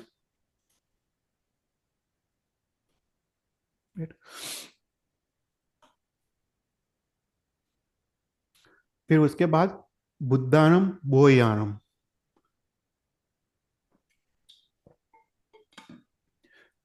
तो भगवान कैसे है? स्वयं संबुद्ध है, मतलब स्वयं ही भगवान ने ज्ञान को प्राप्त किया है और दूसरों को ज्ञान प्राप्त कराते हैं, बोधक है।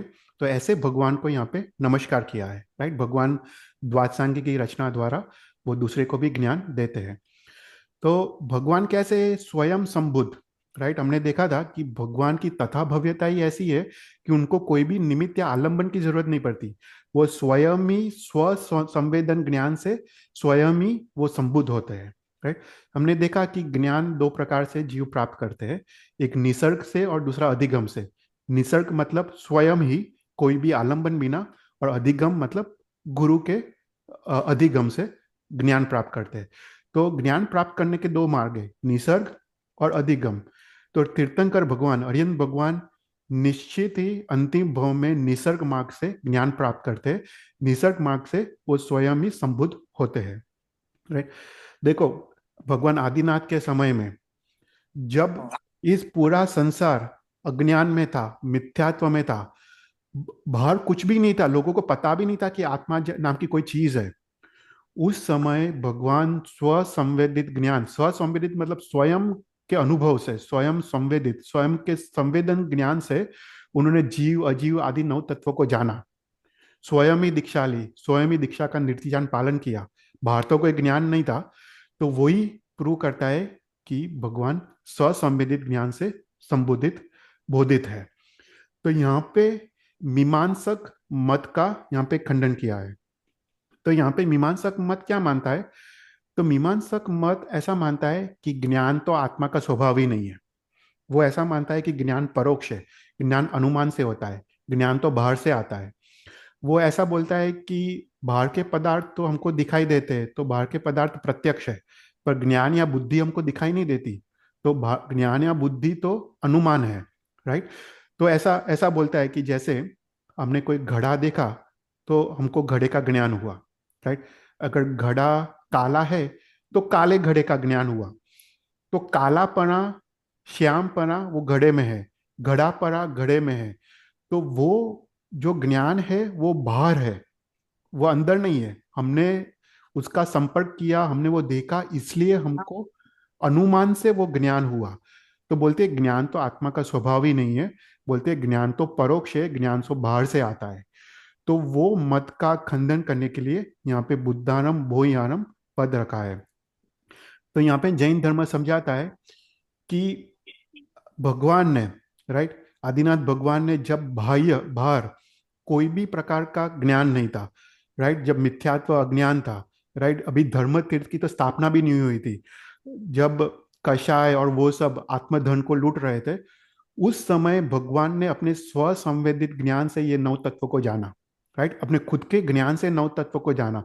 मतलब ज्ञान तो ससंवेदित है, मतलब स्वयं ही ज्ञान, आत्मा स्वयं ही ज्ञान का संवेदन करता है, राइट। वही प्रूव करता है कि ज्ञान प्रत्यक्ष है और आत्मा का स्वभाव है।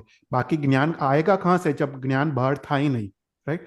तो ऐसा करके जैन धर्म मीमांसक मत का खंडन करता है। फिर यहाँ पे समझाता है काफी ब्यूटीफुल उदाहरण देता है जैन धर्म कि जैसे अगर हमको बाहर के पदार्थ को देखना है, राइट, तो उसके लिए हमको प्रकाश चाहिए। अंधेरे में तो बाहर का प्रकाश देख नहीं सकते। पर हमको दीवा को देखना हो तो एक वो दीवे को देखने के लिए दूसरा दीवा नहीं चाहिए, राइट। बाह्य वस्तु को देखने के लिए दीवा का प्रकाश चाहिए, पर दीवा दीवा के प्रकाश को देखने के लिए दूसरा प्रकाश नहीं चाहिए। वही दिखाता है कि दीवा स्व प्रकाशित है, स्व और पर प्रकाशित है। उसी प्रकार जो ज्ञान है अपना, वो और स्व स्व और पर प्रकाशित है। तो ज्ञान से बाह्य वस्तु को भी जान सकते हैं, ज्ञान को अंतर वस्तु को भी जान सकते हैं। तो वही दिखाता है कि ज्ञान दीवे की तरह स्व पर प्रकाशित है। तो वही दिखाता है कि वो ज्ञान आत्मा का स्वभाव है, आत्मा का गुण है। ऐसा करके यहाँ पे मीमांसा मत को खंडन किया है।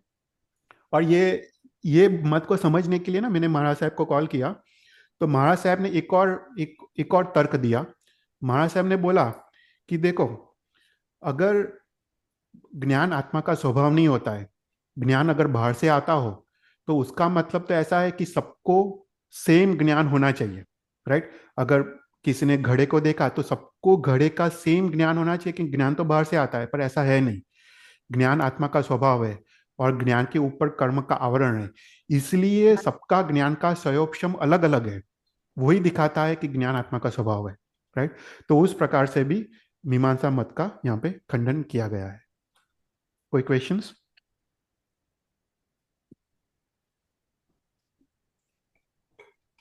ज्ञान की तरह ही अपने को दर्शन गुण, चारित्र गुण सब ये ज्ञान की तरह ही समझना चाहिए ना। हाँ हाँ हाँ, यस, सेम सेम तरीके से वो भी आत्मा का ही स्वभाव है, राइट। दर्शन गुण तो क्या है कि वस्तु का सामान्य स्वभाव वो दर्शन गुण है, और विशेष स्वभाव वो ज्ञान गुण है, राइट।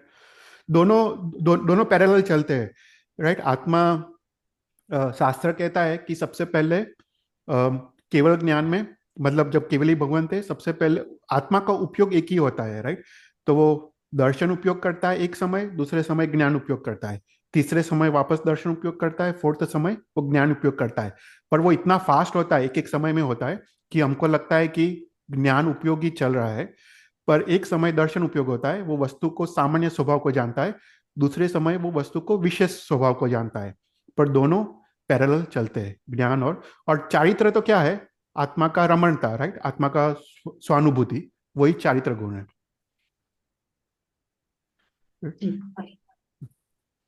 उसके बाद जो लास्ट जो विशेषण है वो है मुत्तानम मोहगानम।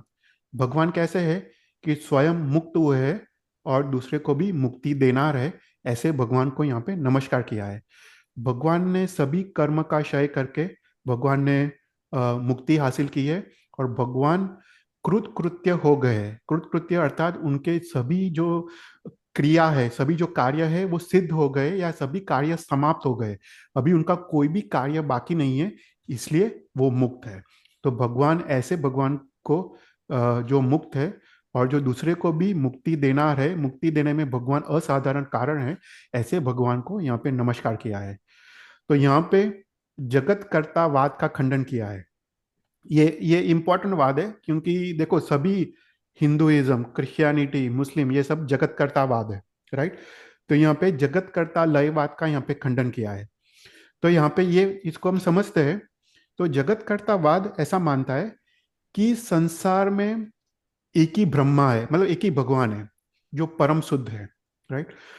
और जब भी कोई जीव मोक्ष में जाता है, इस परम आत्मा या जो परम परम ब्रह्मा है, परम शुद्ध आत्मा है, वो वो जीव उसमें लय हो जाता है, मतलब विलीन हो जाता है, एक रूप हो जाता है, अंतर्भूत होता है, एकाकी हो जाता है, राइट। तो वो आत्मा परम आत्मा में लय हो जाता है, और अपने आत्मा का कोई अस्तित्व रहता नहीं है। ऐसा करके जगत कर्तावाद कहता है। तो जगत कर्तावाद क्या कहता है कि एक ही परम आत्मा है, एक ही ब्रह्मा है, और जो भी जीव मोक्ष में जाता है, वो जीव वो परम ब्रह्मा में लय हो जाता है। फिर जब जब ये ब्रह्मा सृष्टि का सर्जन करते हैं, जब जब सृष्टि की जड़ और जीव जगत की रचना करते हैं, तब तब वो जो आत्मा जो परम ब्रह्म में जो लय हुए हैं उसमें से छूटे पड़ते हैं और वापस वो संसार में आते हैं। देखो, तो क्या कहते हैं कि एक ही भगवान है, राइट? और एक ही भगवान, वो सर्जनकार भी है, वो सृष्टि का सर्जन करते हैं, और जो भी जीव मोक्ष में जाता है वो भगवान में ही विलीन हो जाते हैं, अपना खुद का अस्तित्व आदि खो खो लेते हैं। और अवसर अवसर पर ये ब्रह्मा या जो भगवान है वो सृष्टि का सर्जन करते हैं, और वो आत्मा वापस बाहर वो छुटते हैं, राइट? वो संसार में वापस आते हैं, और वापस वो उसका वापस वो मोक्ष में जाते हैं, तब वापस भगवान में वो लय हो जाता है। ऐसे करके सर्जन लय सर्जन लय सर्जन लय अनादिकाल से वही परंपरा चल रही है। तो उसका अर्थ ये है कि कोई परमानेंट रूप से कोई मोक्ष जा नहीं सकता, परमानेंट रूप से कोई मुक्त हो नहीं सकता, तो अरिहंत परमात्मा भी अमुक्ति है, ऐसा करके जगत कर्तावाद कहता है। वो वाद के खंडन के लिए ये विशेषण रखा है कि अरिहंत परमात्मा कैसे है कि स्वयं मुक्त है और दूसरे को भी मुक्ति देना है। तो यहाँ पे हम समझते हैं कि जगत कर्तावाद का कैसे खंडन किया है। तो सबसे पहले जगत कर्तावाद में क्या दोष है? तो बोलते हैं कि अगर आत्मा, जब कोई भी जीव मोक्ष में जाता है, अगर वो परम ब्रह्म में वो लीन हो जाता है, अभी जो परम ब्रह्म है, जो जो ब्रह्मा है, जब वो सृष्टि का सर्जन करता है तो वही दिखाता है कि जो परम ब्रह्मा है वो कृत कृत्य नहीं है, राइट? उसके सभी जो कृत्य सिद्ध नहीं हुए, इसलिए उसके कोई कृत्य बाकी है, इसलिए इसलिए वो सर्जन कर रहा है। तो उसका मतलब जो जीव मोक्ष में जाता है वो भी ब्रह्मा के साथ सृष्टि का सर्जन करता है। तो वही दिखाता है कि जीव मोक्ष में जाता है वो कृत कृत्य नहीं है, उसने सब कुछ सिद्ध नहीं किया है। तो वही वही एक एक सबसे पहले वो दोष है। फिर समझाते हैं कि ये जो परब्रह्मा जो सृष्टि का जो सर्जन करता है, वो सर्जन की क्रिया भी शोभाकारी नहीं है, वो तो हीन क्रिया है, क्योंकि उसमें इच्छा आदि दोष लगते हैं, राइट? तो जब ब्रह्मा सृष्टि का सर्जन करता है, राइट, सबसे पहले क्वेश्चन आता है कि वो सृष्टि का सर्जन कैसे करेगा, वो कौन से प्रकार की सृष्टि का सर्जन करेगा, कि हीन कक्षा का, मध्यम कक्षा का, या जघन या उत्तम कक्षा का सृष्टि का सर्जन करेगा। तो उसमें ब्रह्मा की इच्छा क्या है? इच्छा, सबसे पहले इच्छा का दोष लगता है। उसके बाद वो स्वर्ग और नरक की रचना करते, उसमें जीवों के प्रति द्वेष और जीवों के प्रति राग का दोष लगता है। तो यहाँ पे तो इच्छा, राग, द्वेष का दोष लगता है, और इच्छा ही अज्ञानता है। यहाँ पे समझाता है कि इच्छा ही अज्ञानता है, वो कैसे है? तो कहते हैं कि जब ब्रह्मा नरक और स्वर्ग की आदि की रचना करता है, तब जो जीव दोषित है, जो बहुत पाप की कर रहे हैं, उनकी सजा के लिए वो नरक की रचना करते, और जो जीव अच्छा कर रहे, पुण्य कर रहे, उनके लिए वो स्वर्ग की रचना करते हैं, राइट? तो यहाँ पे क्वेश्चन आता है कि कि ब्रह्मा को किसी को सजा देने के लिए नरक की रचना क्यों करनी पड़ती है, राइट? अगर फॉर एग्जांपल कोई पुलिस है, पुलिस ने कोई गुनेगार, कोई कोई कोई चोर है, कोई चोर चोर अगर वो चोरी कर रहा है या खून कर रहा है, अगर वो पुलिस सिर्फ वो देखते रहे, उसको खून करने दे, और खून करने के बाद वो अपराधी है उसको पकड़ में उसको सजा के लिए जेल में डाले, राइट? तो पुलिस तो अज्ञान है, राइट? वो पुलिस ने उसको रोका क्यों नहीं खून करते हुए? ठीक है, अगर मान ले कि पुलिस के पास इतना सामर्थ्य नहीं था, राइट, अल्प शक्तिशाली था, तो उसने वो अपराधी को रोका नहीं। पर ब्रह्मा तो परम शक्तिशाली है, वो दूसरे को दोष करते समय रोकते क्यों नहीं है? उनको सबसे पहले दोष क्यों करने देते हैं, और दोष करने के बाद उनको नरक की सजा क्यों देते हैं? वही दिखाता है कि वो ब्रह्मा की अज्ञानता है। तो कहते हैं कि सृष्टि के सर्जन में राग, द्वेष, राइट, उनको नरक का सर्जन करना है तो उसमें जीवों के प्रति द्वेष है, उसमें स्वर्ग स्वर्ग का रचना करना है, उसमें विषय के प्रति राग है, और लोगों को सजा देनी है, वही दिखाता है कि वो दयाहीन है। तो वही दिखाता है कि सृष्टि के सर्जन में जो ब्रह्मा है, भगवान है, उनको राग है, द्वेष है, इच्छा है, अज्ञानता है, मूर्खता है, आसक्ति है, और दयाहीन है। वही प्रूव करता है कि जगत कर्ता वो ऐसा कोई चीज है नहीं, यहाँ पे उसका उस प्रकार से खंडन किया गया है।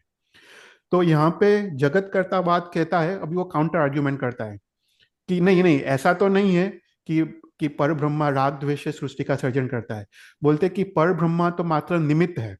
तो कहते हैं कि जैसे कोई मछली है, फिश है, पानी में तैरती है, पानी तो मात्र निमित्त है। कोई जीव 14 राजलोक में घूमता है तो धर्मास्तिका और अधर्मास्तिका है तो मात्र निमित्त भूत है। उसी प्रकार ब्रह्मा जब सृष्टि का सर्जन करता है वो तो मात्र निमित्त भूत है, राइट। वो तो राग द्वेष के बिना ही सृष्टि का सर्जन करता है। तो यहाँ पे वो बात का यहाँ पे खंडन किया है कि तो कहते हैं कि अगर ऐसा है तो पर ब्रह्मा को कोई स्वतंत्रता ही नहीं रहा है, अगर वो मात्र निमित्त है। क्योंकि जो भी कार्य करता है वो स्वतंत्र होता है और कारण उसके अधीन होता है। पर यहाँ पे तो ऐसा है कि पर ब्रह्मा ही जगत के अधीन हो गए, तो वही प्रूव करता है कि जगत करता तो स्वतंत्र नहीं है पर अधीन है। वही प्रूव करता है कि जगत करता जैसा कुछ है नहीं, राइट। फिर उसके बाद समझाता है कि अगर किसी को मोक्ष में जाना है, अगर वो पर ब्रह्मा में वो लीन हो जाता है, लय हो जाता है, अपना अस्तित्व खो जाता है, अगर खुद का ही अभाव हो, तो ऐसा मोक्ष कौन चाहेगा। देखो मैं तो ऐसा मोक्ष नहीं चाहूंगा कि जहाँ पे मैं ही ना हूँ, राइट।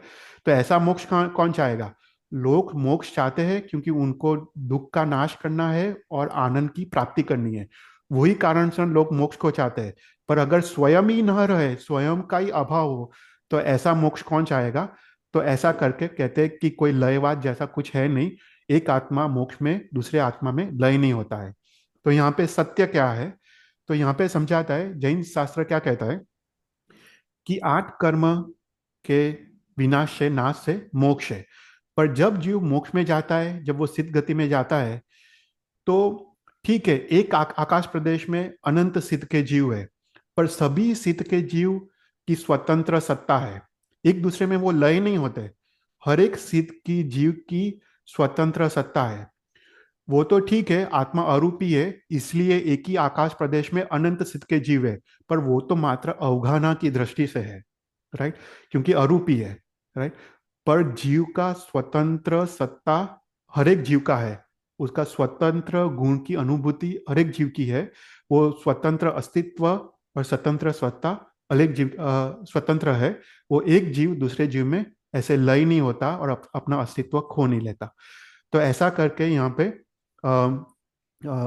जगत कर्तावाद का खंडन किया है। तो भगवान कैसे है, मुक्त है और मुक्ति देनार है। तो पंचसूत्र में लिखा है कि हरियन भगवान का एकांत शरण से ही मोक्ष है। देखो एकांत यूज किया है, एकमात्र हरियन भगवान के एकांत शरण से ही जीव मोक्ष में जाता है। क्योंकि हरियन भगवान का ध्यान, नाम स्मरण, जाप, उनके आज्ञा का पालन, उनने जो बताया उनकी आज्ञा पे श्रद्धा, तो उनके उनके बताए पे मार्ग से ही जीव को मोक्ष की प्राप्ति होती है। और हरियन भगवान के अनुग्रह से ही जीव मोक्ष में जाता है। इसलिए हरियन भगवान एक मोक्ष में जाने के लिए जीवों के लिए निमित्त भूत असाधारण कारण है। देखो निमित्त भूत शब्द यूज किया है ललित विस्तार में, क्योंकि उपादान तो खुद खुद के आत्मा को ही करना है। हरियन भगवान निमित्त भूत कारण तो है मोक्ष में, मोक्ष के लिए, पर हमको पुरुषार्थ, राइट। तो 5 कारणों में जो पुरुषार्थ है, वो पुरुषार्थ तो उपादान को तो स्वयं ही जीव को करना है और स्वयं ही मोक्ष में जाना है। तो ऐसे निमित्त भूत कारण, ऐसे हरियन भगवान को यहाँ पे नमस्कार किया है। तो यहाँ पे ऐसे करके हमने सम फल निज संपदा को यहाँ पे हमने किया, और नेक्स्ट क्लास में हम लास्ट संपदा को देखेंगे। कोई क्वेश्चंस।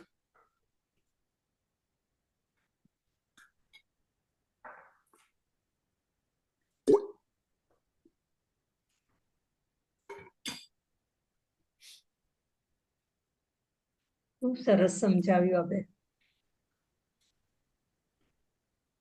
આ થોડો અઘરો વિષય હતો. હા મને હા ઘણી વાર ફોન કરવો પડ્યો, પપ્પાને ફોન કરવો પડ્યો, અને પછી હા પપ્પાએ પછી મહારાજ સાહેબને પણ ફોન કરવો પડ્યો, કારણ કે આ બૌદ્ધ મત બધું એક્ઝેક્ટ સમજવું, રાઈટ. હા હા એ એમાં જ મત સમજવા અઘરા છે બધા. અઘરા છે, કારણ કે જે આપણે પરમ તેજ નામનો ગ્રંથ છે જે ભુવન ભાનુ મહારાજ સાહેબે લખ્યું છે, બહુ બહુ હા અઘરું લખ્યું છે, આમ સિમ્પલ બહુ નહીં લખ્યું, અઘરું છે. હા ઘણું અઘરું છે. તો મેં ઘણી વાર પપ્પાને ફોન કર્યો, પપ્પાએ હા પછી સમજાવ્યું ઘણું બધું, અને પછી થોડું અમુક વસ્તુ અમને બંનેને સમજ નથી પડતી, પછી મહારાજ સાહેબને પૂછ્યું બરાબર. કે ભાઈ જયસુંદર મહારાજ સાહેબને પૂછ્યું, અને પછી એમને એમને થોડું થોડું સમજાયું. હા હા હા, તો સારી રીતે સમજ પડ્યું પછી તો. હા, પછી હા, હમ. આપે સમજાવ્યું પણ સરસ સમજાવ્યું, એટલે ખ્યાલ આવ્યો આપણને કે આ રીતે હોઈ હા, શકે છે. સિમ્પલ હા રીતે, સિમ્પલ. આપણે બહુ હા ડિટેલમાં નથી જવું, હા કારણ કે શું છે હા કે આપણે કે ડિટેલમાં જવાની જરૂર પણ નથી. એટલે હા એટલે મારા સાહેબે જ કીધું કે આપણે શું છે કે આપણે બેઝિક જ્ઞાન જોઈએ કે બૌદ્ધ મત શું કહે છે, મીમાંસા શું એ કહે છે, છે. પણ હા બહુ ઊંડાણમાં જ્ઞાનની અત્યારે જરૂર નથી, કારણ કે અત્યારે હા તો હવે મીમાંસા મત તો છે જ નહીં, રાઈટ? હમ એક્ઝિસ્ટ જ નથી, એટલે કે બહુ ઊંડાણપૂર્વક કંઈ જવાની જરૂર નથી. પણ તમે હમ બેઝિક તમે જો જ્ઞાન લો કે જગત કરતા કેવી રીતે ખોટું છે, કે પછી હમ અવતારવાદ કેવી રીતે ખોટું છે, તો એ તમને કામ લાગે જીવનમાં. કારણ કે હમ અત્યારે જે ધર્મ છે અવતારવાદ માને છે ને, હિન્દુ ક્રિશ્ચિયન જગત હા કરતા માને છે, તો એ બધું તમે ઇઝીલી ખંડન કરી શકો. એટલે એ બરાબર. રીતનું જ્ઞાન ઇમ્પોર્ટન્ટ છે. પછી બહુ ડિટેલમાં જવાની એટલી જરૂર નથી આમાં. હમ અને આપણને બહુ ડિટેલ ખબર પણ નહીં પડે, કારણ કે અમુક એ ભાષા ને એમાં આપણે બહુ પહોંચી અઘરું છે. પણ નથી. ના ના, બહુ હા અઘરું છે. એ લોકોએ જે શબ્દો બધા યુઝ કર્યા છે ને, લિંગ ને બધું, એ હા પછી એ પછી એટલું ડિટેલમાં જવાની જરૂર નથી. એ તો જે પંડિત હોય અને પંડિતને જે બધા તર્કોનો અભ્યાસ કરવો હોય, સન્મતિ તર્કનો, હમ એમાં તો હમ 300 જેટલા મતો છે સન્મતિ તર્ક પ્રકરણમાં. હા 333 જેટલા મતોનું ખંડન આવે છે. એટલે એ હમ બધું બહુ ડિટેલમાં છે, બધું બહુ ડિટેલમાં છે. હમ હા, પણ હવે હમ શું કે બધા મતો તો હવે તો રહ્યા જ નથી ને આ બધા તો. હા હા. હમ હમ. પણ પંડિતો સરસ. માટે બરાબર છે કે થોડો અભ્યાસ કરે. હમ આપણા માટે તો થોડું બેઝિક જાણી લીધું, હા આપણા માટે ઓકે છે. ઓકે. હા, પ્રણામ. પ્રણામ. ઓકે, સારું. આપણે પ્રણામ ચેતનભાઈ. એન્ડ કરીએ. નમો હરિયંતાનમ, નમો સિદ્ધાનમ, નમો આયર્યનમ, નમો જ્ઞાન, નમો દય સવસાવનમ, એસો પંચન મુક્કારો સહ પાવ પ્રાણસનો મંગલાંચ સવસિમ પ્રમેય મંગલમ જીને અગ્ન વિરુદ્ધ મિચ્છાય. અચ્છા. થેન્ક યુ ચેતનભાઈ. Thank you. Thank you. Thank you ચૈતનભાઈ. ખૂબ ખૂબ અનુમોદના આપની. બહુ જ અનુમોદના. બહુ સરસ. હમ.